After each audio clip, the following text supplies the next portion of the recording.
antes que la paz. La Tribuna Radio. La voz del patriotismo.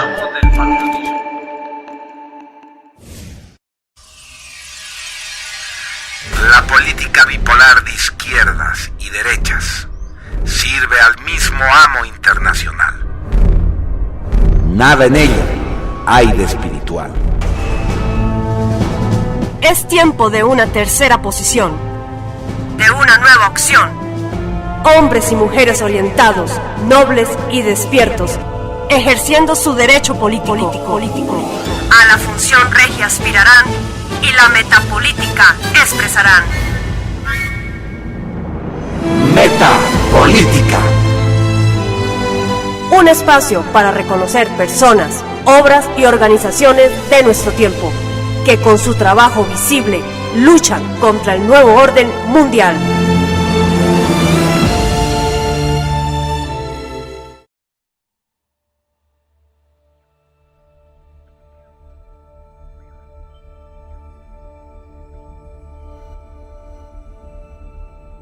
Conspiración masónica contra Hispanoamérica, parte 1.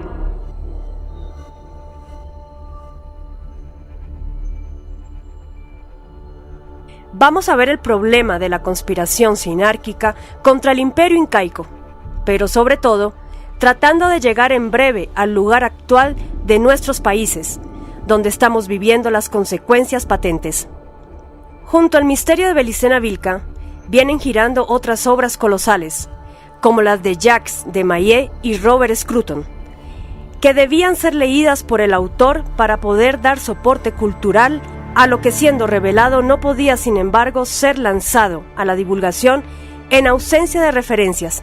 Por eso el autor Luis Felipe Moyano, o Nimrod de Rosario, cita a estos autores y a otros similares en sus obras.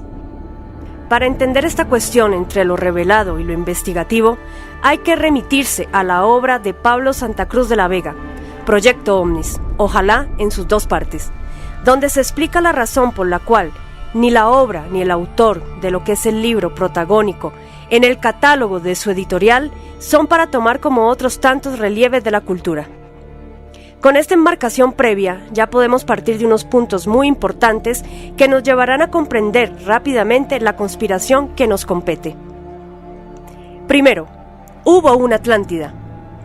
El andamiaje de todas las ciencias sociales hasta la fecha es prácticamente descabellado, pues parte del supuesto de que esta civilización es fruto de una gradualidad desde el primitivismo, entre comillas, hasta hoy, pasando por etapas, entre comillas, arbitrarias por cierto, de la historia progresiva. Segundo, hubo presencia humana no directamente americana en el continente. El dogma consensuado de que América fue descubierta por Colón es un severo y grave embuste.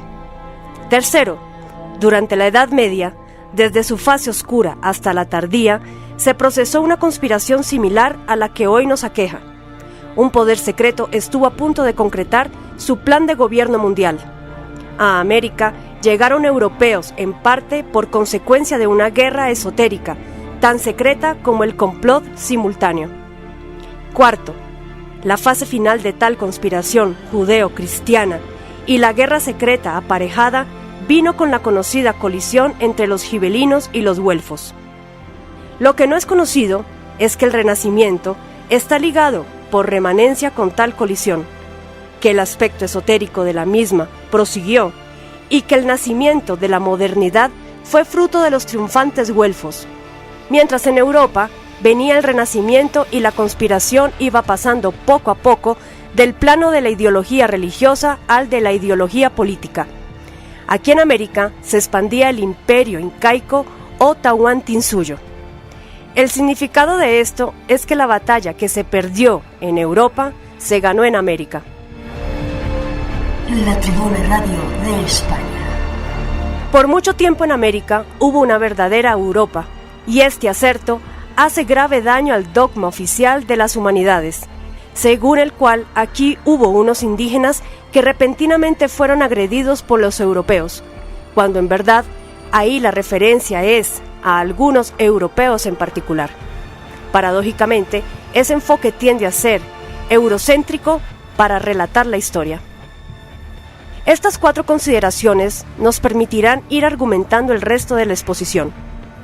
Partiendo del punto primero, tenemos que el imperio incaico fue levantado bajo el conocimiento de la Atlántida, tanto los indígenas como la élite íbero-vikinga que lo fundó. Sabían, ya fuera de forma mítica en los primeros, o gnóstica en los segundos, no solo del pasado de esa civilización, sino también, y esto, por ser más patente en estos, los hacía justamente élite, de conocimientos puntuales sobre cómo intervenir a la naturaleza de manera no invasiva. Acabamos de hablar ni más ni menos que de otra tecnología, y eso que los vikingos que vinieron conocían y dominaban apenas una punta del iceberg de la misma. Pero no solo se trataría de tecnología en un aspecto tan inaudito como que una piedra pudiera ser una máquina, sino también en el de la singularidad de su operador. Un hombre integrado como el que describe el proyecto Omnis, parte segunda, un superhombre que demostraba una superioridad genuina y evidente a los pueblos originarios. Aquí no había solamente otro imperio, sino una civilización. A eso hay que añadir que en Mesoamérica había otro tanto con los aztecas, a su vez deudores de los toltecas, tal como los incas lo fueron de los tiahuanacotas. Aquí también acabamos de incluir el punto segundo, pues ya vemos esbozado el tema más amplio de cuál puede ser el origen remoto de la presencia blanca, raza europea en América, tema muy tratado por de Maillet. Se hace oportuno a su vez advertir que blancos y rojos coincidieron las más de las veces armónicamente en el continente, debido a la misma razón del conocimiento del pasado Atlante común. La última Atlántida, hubo otras, terminó en medio de una guerra esencial en la que blancos, rojos, amarillos y negros se dividieron internamente para apuntar a un bando o al otro. Por cierto, que ni a la actualmente estigmatizada y marginada antropología biológica se le ocurrió nunca considerar la existencia de un cuarto tronco racial como una raza roja. Pero en todo caso, la antigüedad ya daba indicios de un reconocimiento tal. La palabra fenicio, bien se sabe, viene de rojo, que era el tono de piel que los blancos romanos veían en ese pueblo enemigo. En Egipto vemos pinturas que representan pieles de color rojo, y no era un pigmento, pues en las mismas salen representados hombres con pieles negra, blanca, amarilla y marrón, quedando en evidencia la connotación racial de ese arte. La Tribuna Radio de España. Como todo el sistema nos viene en distractores pares de opuestos, está la contraparte esotérica de la información, con la teosofía o el libro de Urantía, reconociendo la realidad de tal raza roja. Sea lo que sea, los indicios apuntan a que hubo una cuarta raza en la Atlántida, que parece ser fue la líder de ese ciclo planetario, y que en tiempos protohistóricos fue difuminada en 2 direcciones, una hacia la raza blanca, dando lugar a los armenoides, y de allí por remezclas y adiciones a los semitas, la otra hacia la raza amarilla, dando lugar a los heterogéneos, indígenas americanos, que son más o menos rojos o amarillos, según etnias, y que a su vez han recibido mezcla añadida de casi todas las razas del globo. Hoy llamamos roja a la raza americana, así no sea exactamente la raza pura de la Atlántida. Ahora bien, la inmersión de tal raza cobriza en entornos aislantes de tipo selvático tropical la mantuvo poco accesible a las sucesivas incursiones blancas en el continente. El blanco igual siempre llegó por mar a las costas, pero siempre para evitar el trópico buscó las alturas cordilleranas y allí dio con unos pueblos cobrizos que sí se beneficiaron de contar con una raza portadora de un mejor recuerdo atlante, el cual no hacía sino retroalimentar y actualizar el de los propios cobrizos. No era una invasión, ni siquiera un descubrimiento, era un reconocimiento, lo que sucedía entre las razas roja-blanca. Este interludio abusivamente extendido sobre el tema racial fue necesario, pues no vaya a ser que ahora el sistema racista pero antirracista, viendo un pretexto útil, acuse este despliegue de menospreciar lo indígena, poniendo en nuestra boca que sin los dioses blancos, la América indígena era igual a cero. En la novela mágica, El misterio de Belicena Vilca, bien al contrario, se advierte que es nula cualquier pretensión psicosocial continental, si se desconoce la sangre de América. El indígena tuvo una forma peculiar de vengarse del invasor, que fue más judío que europeo, al que por igual llamaba hombre blanco. Si atendemos a lo cualitativo de la invasión, optó por la inercia volitiva, por estar dispuesto a nada, es decir, no colaborar con el proyecto de civilización que imponía ese blanco. A no ser por tribus o etnias que hoy sobreviven forzosamente, el indígena integrado a la civilización como en Bolivia o Perú, y también, aceptemos verlo en el llamado cholo del Ande, un mestizo donde predomina este elemento, presenta tal actitud psicológica, y que en el indígena americano haya a su vez más o menos huella genética del blanco precolombino es otro hecho, pero de cualquier manera no se le puede dar la espalda a la sangre de América tal cual. Es sobre todo el descendiente más cercano a los indígenas, el cholo, el que tiene que reclamar su sangre sin vergüenza por lo propio, y debe hacerlo sin dejarse capitalizar por el indigenismo sinárquico, una entidad ideológica hecha para los indígenas, pero no por ellos. Como ejemplo tenemos al movimiento veganista de Bolivia, que ha dado pasos gigantescos en esto ya desde los tiempos de las diabladas veganistas. Estrategia en la cual se demostró cómo las Bolivias, blanca e indígena, se unían contra el levo moralismo del momento. Hablamos de ya remotos años anteriores al 2010. Que con su tufo comunista pretendía capitalizar a su favor la indigenidad, al tiempo que excluía a un amplio sector de la población, en su después de todo, interesante refundación plurinacional. Como se puede ver, y no sabemos qué tan acertadamente, en esa indigenidad hemos tratado lo cholo y lo propiamente indígena como en una amalgama, así el indígena desprecie al cholo, y este dé la espalda al legado y a la predominante herencia de aquel. La Tribuna Radio de España. Refiriendo a los puntos tercero y cuarto, donde introducimos el tema de los güelfos contra los gibelinos, llegamos de manera esclarecida ante un tema que de otra forma sería demasiado complejo. Nos referimos a la transición sinárquica entre el poder de la Iglesia y el de la masonería. Ante los ojos de la persona aún dormida, la Iglesia y la masonería son opuestas, es decir, cree que hay una oposición esencial entre ambas, cuando en verdad tal oposición es solo superficial, circunstancial, ligada a accidentes históricos.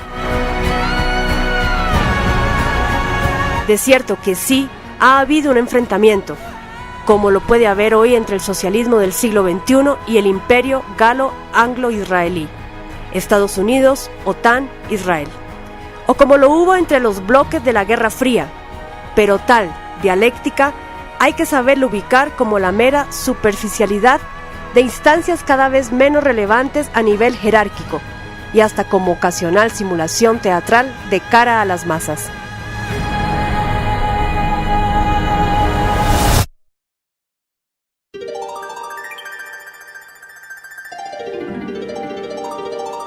Conspiración masónica contra Hispanoamérica, parte 2.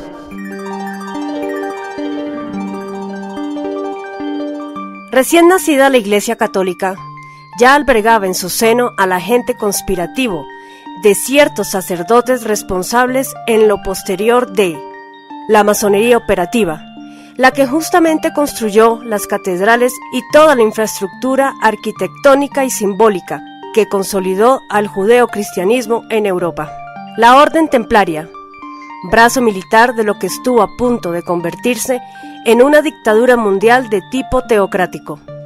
Es bastante sugestivo que la masonería y la Iglesia, esta al menos en parte, participan de un mismo plan.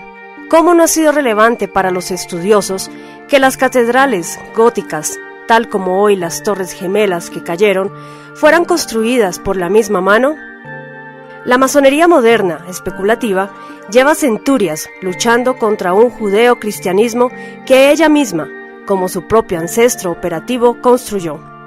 Dentro de la guerra de resistencia esotérica que tal conspiración sacerdotal en el seno eclesial produjo, hubo acción primero desde dentro de la misma iglesia, o sea, de otro sector sano, verdaderamente cristiano que advirtió la trama, así como desde la aristocracia guerrera de Europa.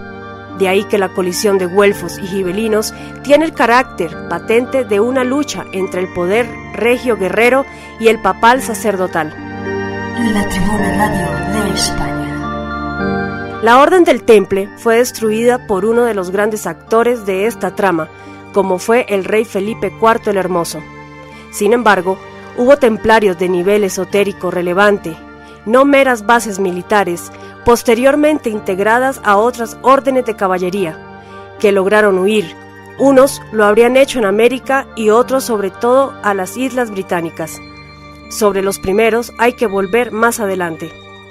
La Orden del Temple será la base fundacional de la masonería especulativa, cuyo nacimiento, bien se sabe, sucede entre las Islas Británicas y Francia, donde fueron aniquilados los templarios, mas no así el sector conspirativo eclesial que los gestó. El sector sin duda satánico dentro de la Iglesia de Cristo, entre comillas, a su vez posteriormente tendría su propia sucesión. Se trata de los jesuitas. Estos jesuitas, cuando llegan a América, se habrían encontrado con aquellos elementos templarios escapados, de los que estaba pendiente hablar.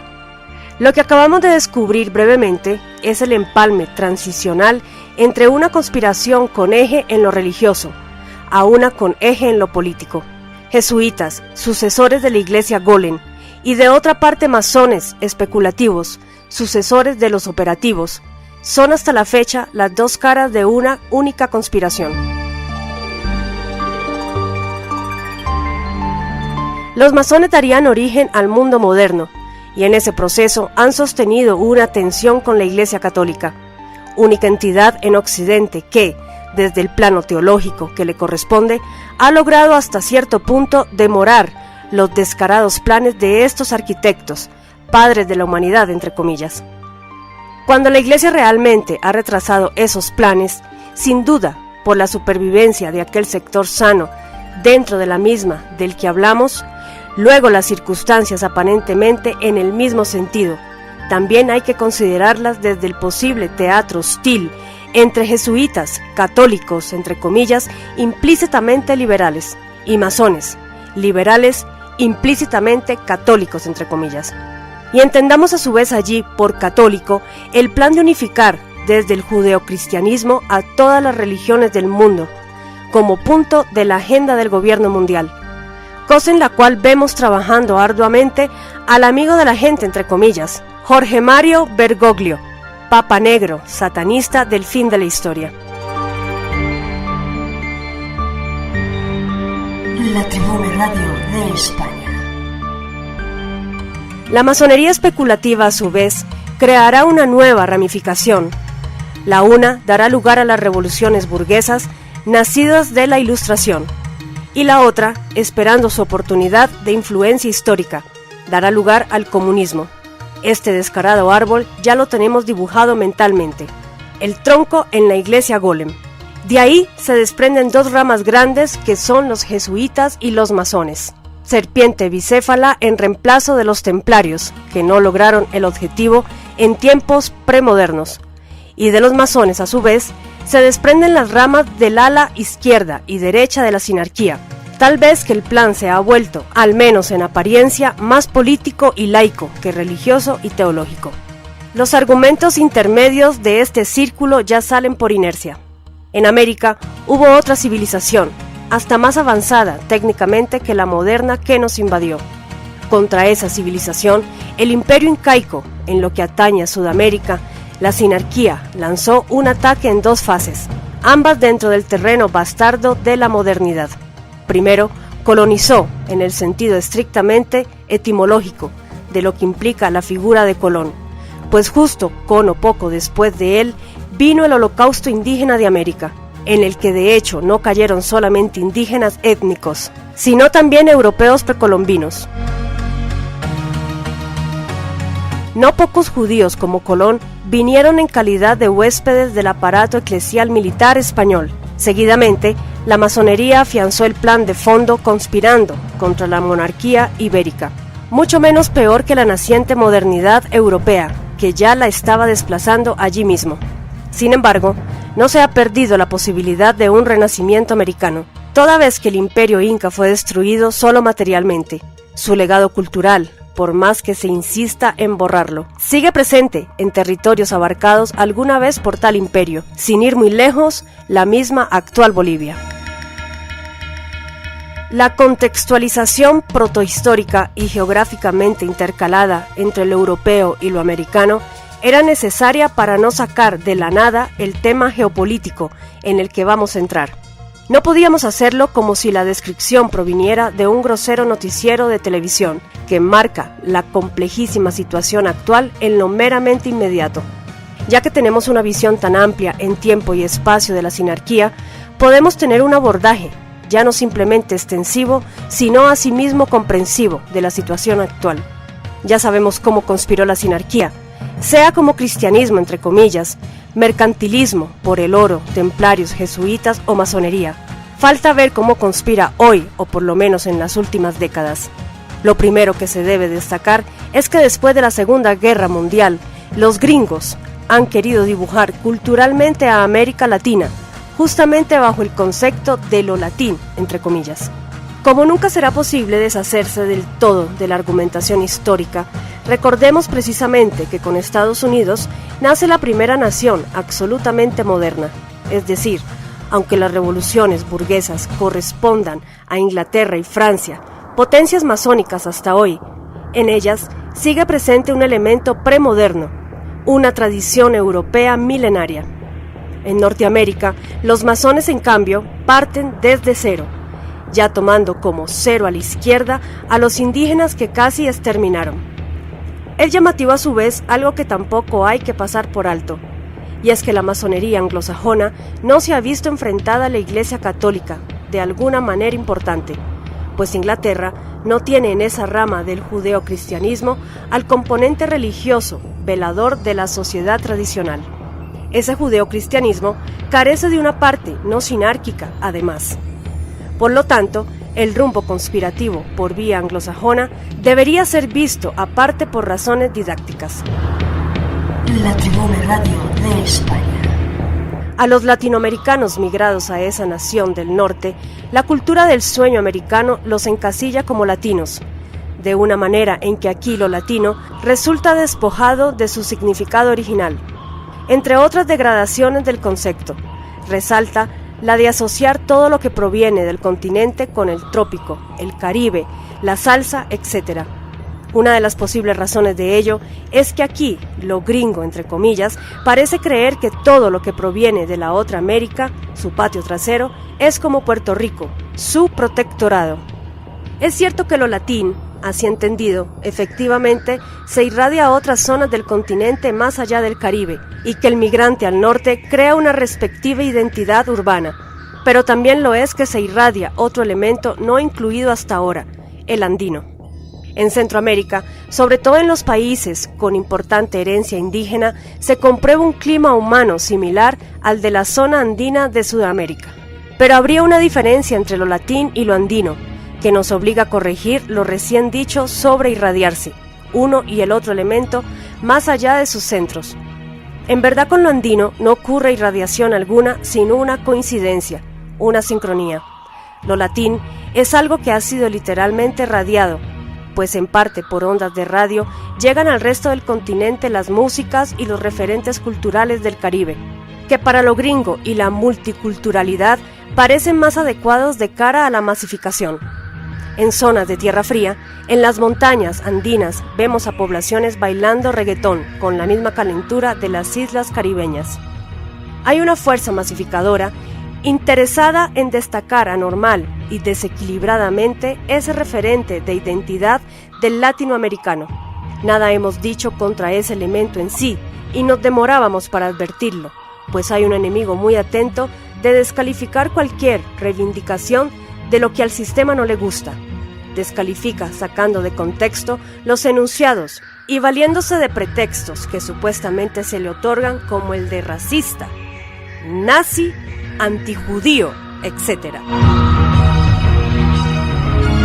Concluimos pues que lo andino, a diferencia de lo latín, sí aparece por fuera del mismo Ande, es por otras razones diferentes a la comunicación global dependiente de una infraestructura material tecnológica.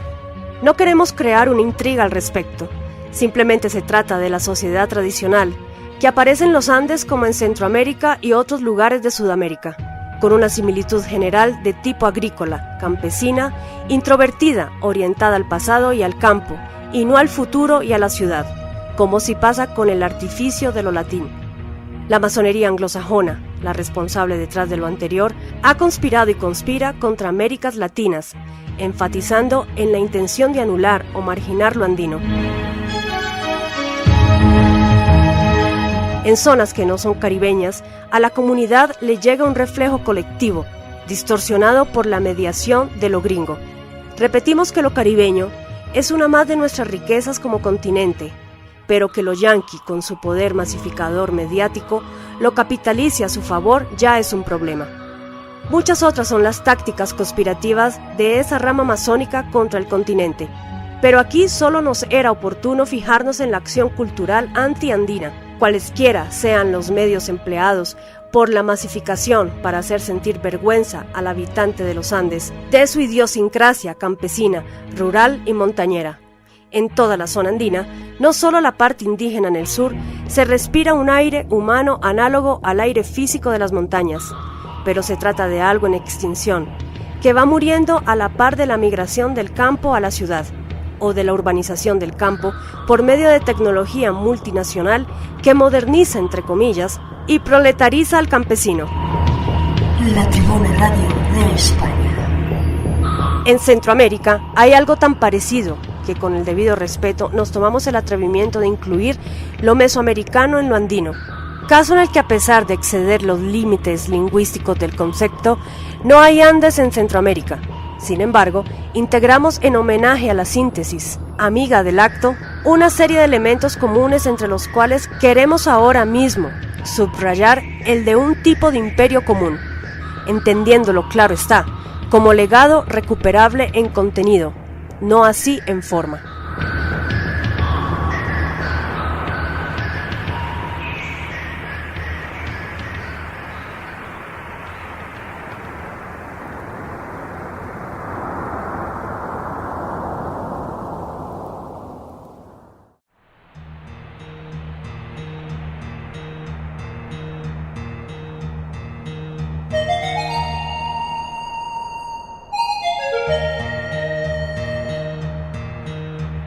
Conspiración masónica contra Hispanoamérica.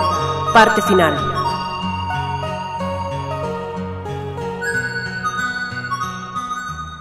El tipo de imperio del que gozaron mayas, aztecas e incas era uno no sinárquico. Iba en concordancia con la tradición. Tenía rasgos comunes étnicos, donde a lo indígena lo influía una arianidad, en todo distinta de la tradición blanca post-Colón. Y además, lo anterior fue tan importante que no se fue sin un legado que recoger.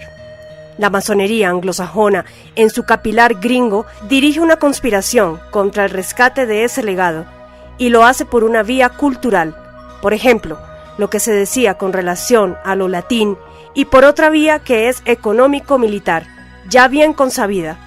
No es caso aparte la masonería francesa, que no sin sintonía con la anglosajona, fue responsable del apoyo dado a los protagonistas de las independencias. Es aquí cuando entramos en un tema geopolítico a manera de cierre.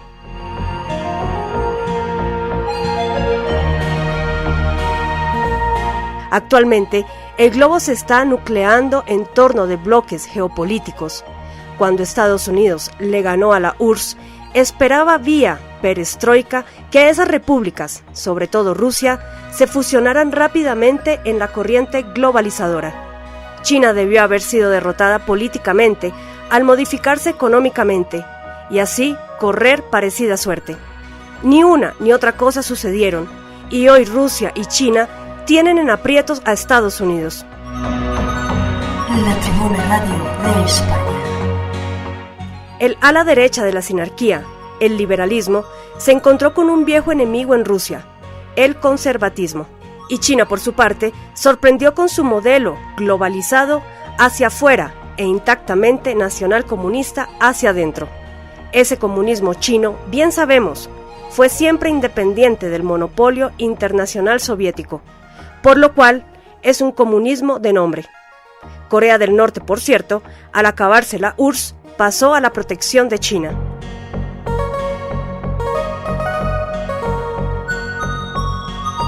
En Medio Oriente está Irán como contrapeso a la ambivalente influencia árabe, que llega a apoyar a Israel en el caso de los saudíes. En el África subsahariana todavía se prolonga una fase de reorganización, que empezó a la par de la descolonización. Parece que tal reorganización tendrá mucho que ver con las influencias religiosas, sobre todo del Islam. El caos que hoy se llega a ver en algunos países de África puede ser señal de lo que podría pasar en otro tercer mundo, o sea, el nuestro.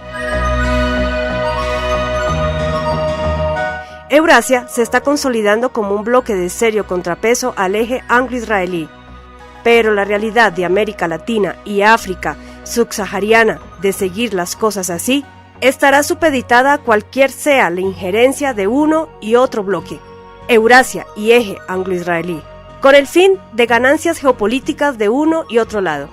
De cierto que la misma Eurasia está en proceso. Rusia y China todavía no han propiciado esa fusión, que seguramente depende de la eventual presión del enemigo sinárquico, por ejemplo, en una tercera guerra mundial. La Tribuna Radio de España. Lo antedicho sobre el Imperio Inca, las enormes consecuencias históricas que tiene, nos parece que justifica la reivindicación de América Latina como un bloque antisinárquico independiente, debidamente aliado del eurasiático emergente, pero no necesariamente abarcado en aquel. El impedimento esencial para lograr ese bloque geopolítico es que el continente ya viene preinsertado en un tablero de ajedrez dibujado por la masonería con escuadra y compás. Igual que en aquella África, la descolonización dejó unos dibujos convenientes al enemigo, que implican el problema de la división. No fue capricho ese delineamiento, históricamente propiciado por los protagonistas de muchos hitos continentales. Hoy tenemos países que son de izquierda, ya sea en su versión centro o como socialismo del siglo XXI, y unos pocos de derecha. Como el eje anglo-israelí es tan poderoso, ha obligado a las naciones resistentes a irse constelando como en otro lado del argumento. Resulta así aliada por defecto la realidad emergente de Eurasia con el socialismo del siglo XXI de América Latina. Y el problema es que tal cosa no es más que otra cara de la sinarquía. Es el otro sionismo, el de los hermanos Castro de la fortaleza militar Cuba.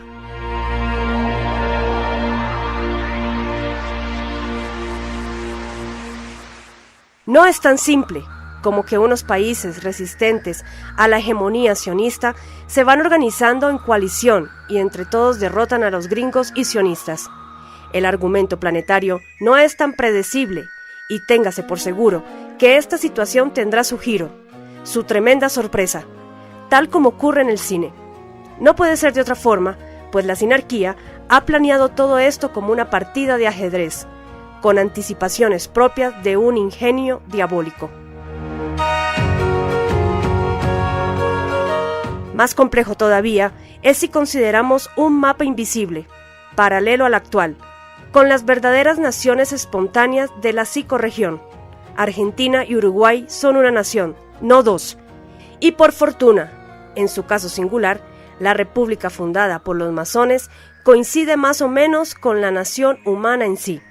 Muy otro es el caso para los demás países hispanoamericanos, a no ser que consideremos a México. Por razones de simplicidad, haremos exclusión de Centroamérica. Paraguay se prolonga en una de las Bolivias reales.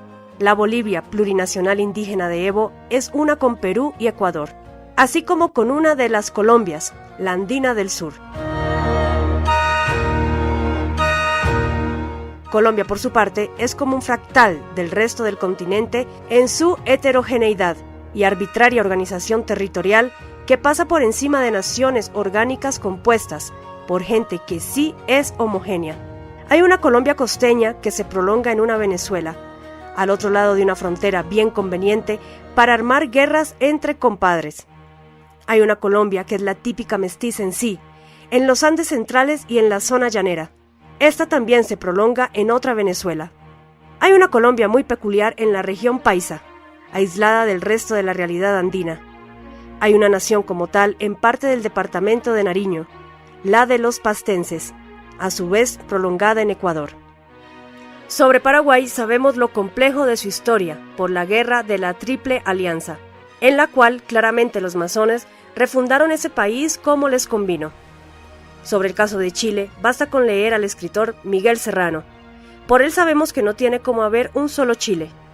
Podemos decir que hay al menos dos Chiles, uno al sur, propiamente del Cono Sur, y otro mestizo, descrito críticamente por Serrano. Lo mismo para Brasil, uno del sur, que participa de la realidad del Cono Sur, una Europa dentro de América Latina, y otro, enorme territorialmente, que es un crisol. La Tribuna Radio de España. Este análisis del continente, desde la óptica de razas, tendría una utilidad comprensiva. Permite comprender un caos a partir de los elementos que entrarán a participarlo, que lo presidieran en milenios. Y no importa aquí lo científico o no del concepto de raza, que igual usamos de manera provisional como señalador de unos grupos humanos, cuyo origen precontinental definitivamente no era el mismo. Esas razas son una noción provisional para seguir un rastro. Lo que acabamos de hacer es un ejercicio sin duda meramente teórico. Esperemos que de algo sirva en el futuro. Ojalá las reivindicaciones por territorios legítimas y que salen de latencia cuando una sociedad entra en caos no sean capitalizadas por el enemigo para balcanizar el continente.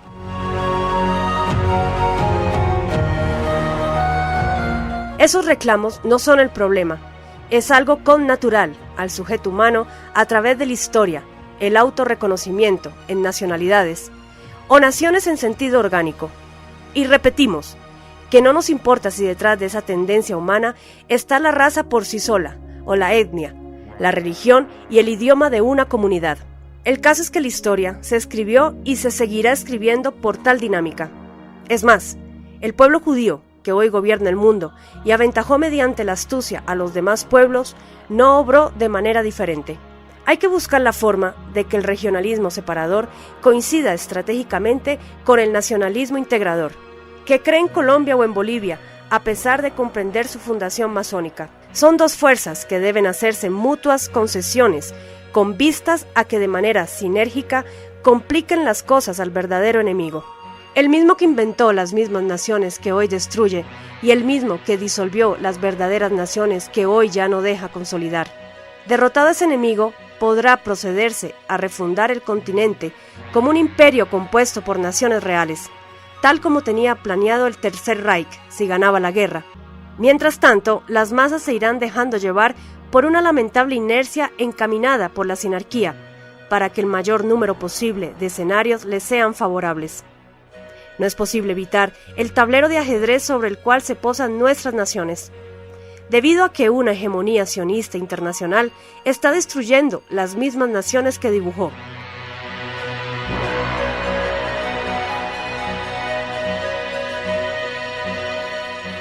Nos toca echar mano, paradójicamente, de esa nación como referente semiológico, y al mismo tiempo, como sabemos cuál es la verdadera nación y el verdadero nacionalismo, tenemos que comprender y respetar a toda comunidad de sangre si despierta como pueblo, aun si su renacimiento tiende a dividir a la nación. Si toda esta argumentación es teoría flotante, entonces esperemos a que los rusos y los chinos derroten al enemigo, nos conquisten y hagan por América Latina lo que por sí misma no pudo. Consideremos un error esa actitud pasiva y expectante.